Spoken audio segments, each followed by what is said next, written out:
everyone, and welcome to the program. This is Sunday Politics live on Channels Television. I'm Sean Kimbaloye in Lagos. Well, just a day before the expiration of the window, the court allowed the federal government to detain the convener of the Revolution Now protest and the AAC presidential candidate in the 2019 presidential election. The federal government dragged Mr. Sowore to court. The federal government filed a 7-count charge bordering on treasonable felony and money laundering against the convener of the Revolution Now protest. The charges are signed on behalf of the Attorney General of the Federation and the Minister of Justice, Abubakar Malami, by Aminu Alilu, a chief state counsel in the Department of Public Prosecutions of the Federation, the Federal Ministry of Justice. The charges were filed a day before the expiration of the detention order of the Federal High Court in Abuja, permitting the Department of State Services to keep the activists for 45 days. The detention order elapses on September the 21st. There have been a series of reactions to the federal government's charges against Mr. Sowore. Nobel laureate Professor Soyinka says, quote, "This is utterly depressing news. So the Sowore affair has moved beyond harassment and taking on a sinister direction outside the country where I happen to be engaged at the moment. I can testify that the immediate reaction around me was to dismiss this as yet another grotesque product of fake news, of which Nigerians have become the greatest practitioners. I confess that I also joined in this school of thought at the start." End of quote. That's according to Professor Soyinka. According to him, he says, further checks have confirmed that this government has indeed attained an unprecedented level of paranoia, adding that it does not believe that the Justice Department itself believes in these improbable charges as formally publicized. He concludes by saying, "We inscribe in our annals another season of treasonable felony with some lessons we have yet to digest or from which to learn."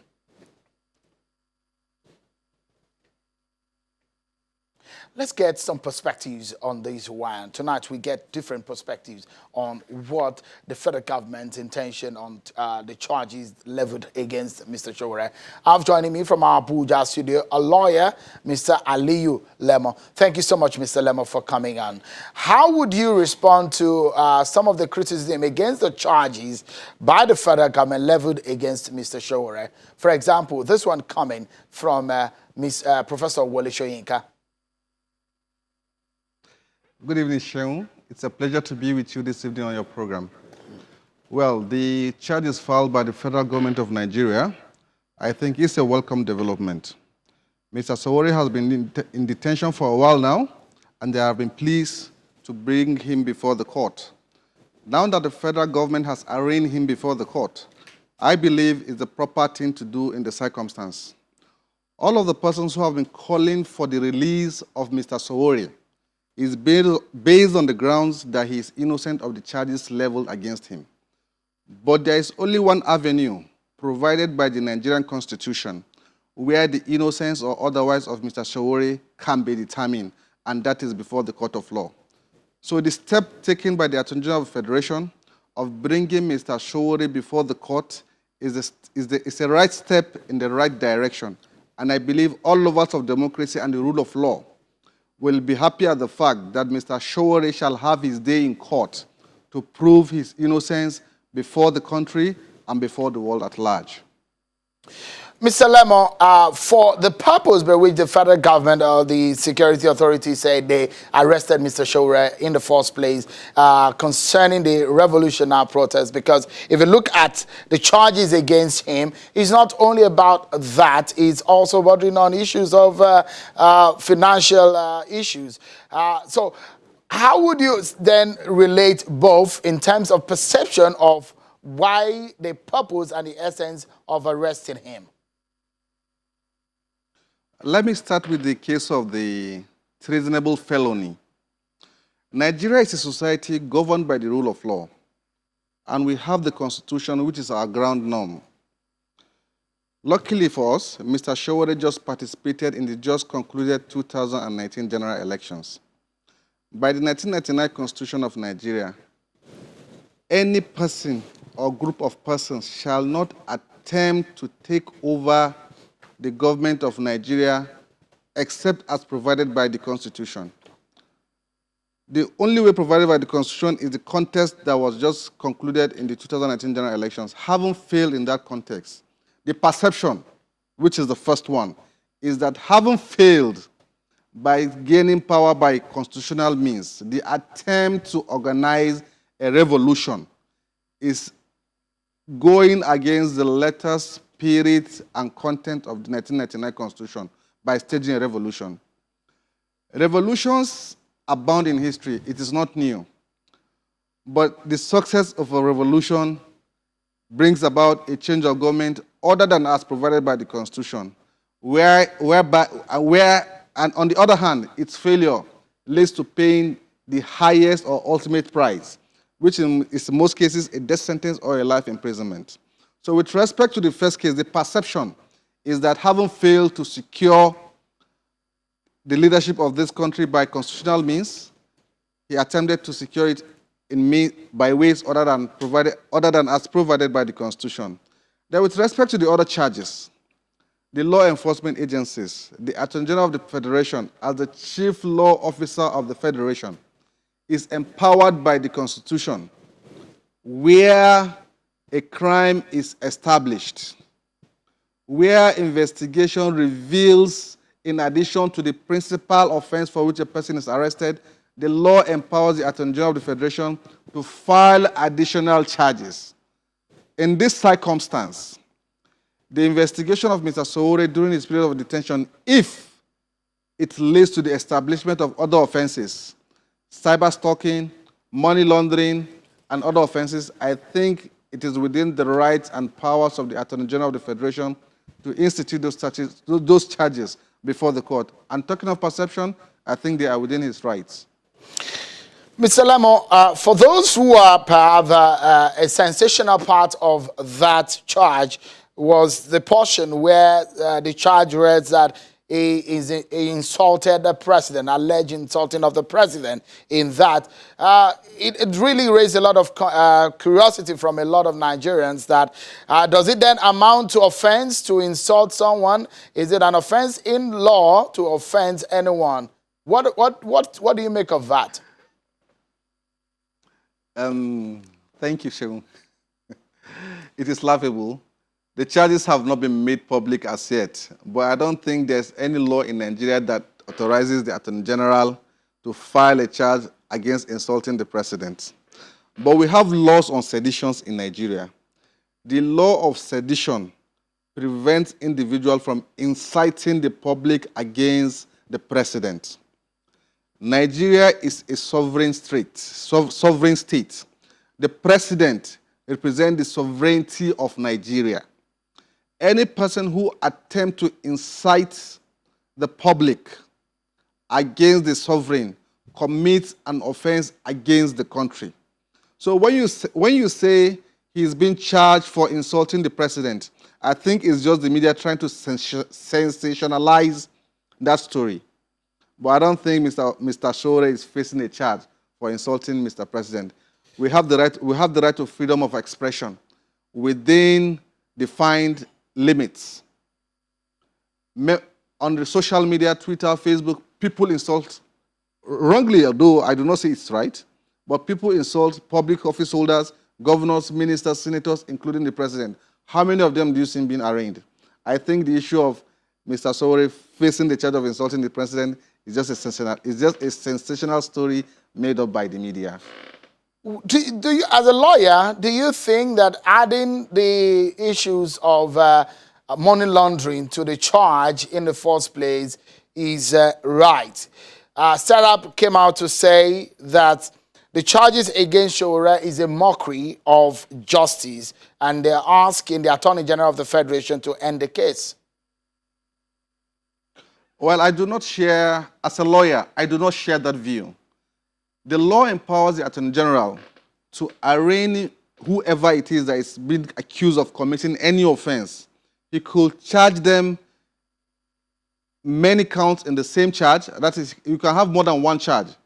You can have more than one charge before the court You can have as many as 10, 50, or 100 charges as we have seen in some cases, and they do not necessarily be in respect of a single offense. They could be for multiple offenses being charged. Money laundering, treason, sedition, treasonable felony, all can be charged and brought before the same court. Mr. For Lemu, those insisting perhaps, the Attorney General apologies.